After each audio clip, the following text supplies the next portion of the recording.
Magandang buhay! At ito nga mga mare, luto na naman tayo ng panibagong putahe. Ari nga mga mare, magluto tayo ng ginataang gulay. Siyempre, recipe na naman ito ng aking nanay. Dito nga mga mare, gumamit lamang kami ng bawang, sibuyas at luya sa paggisa nito. At gumamit rin kami ng kalabasa, kalahating kalabasa mga mare, isang sayote. At naglagay na rin siya ng isang pirasong kamatis. At dyan ay binuhos na niya ang gata mga mare. Tapos tinakpan. Hintayin lang natin kumulo. Tapos saka natin ilagay ang talong. Gumamit nga kami ng 3 pirasong maliliit na talong dyan. Tapos saka na natin ilagay yung sikreto ng pampahaba ng buhay, ang malunggay.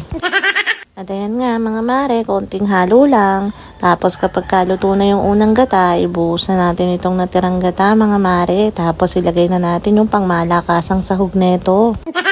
Ay Diyos ko mare, wag mong nilalang ang sahog niya. Nabaya, pakasarap niyan mga mare ko, lalo na sa gulay na ganyan. O konting kembot na lang mga mare at kakain na ulit tayo. At eto na nga mga mare, luto na. Tatawag na si nanay. Tara mga unta!